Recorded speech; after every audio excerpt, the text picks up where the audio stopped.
Magandang buhay mga batang yagay. After ng pagsamba ay tayo mamimili muna ng ating kaunting grocery, kaunting pang-ulamin. Ari na nga pala ang pinakamalapit na Asian store dito sa aming lugar. Nandito na yung lahat. May gulay, may isda, may karne.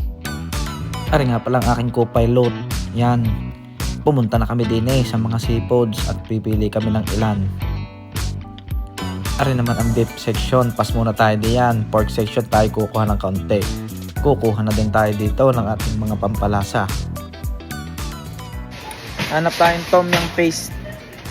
Tom yum paste. Ito, yan, tom yum paste. Gagawa tayo ng seafood tom yum.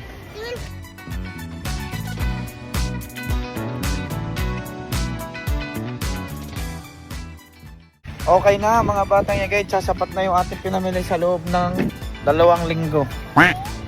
Sana maka 2 linggo. Kaya yun. Alright.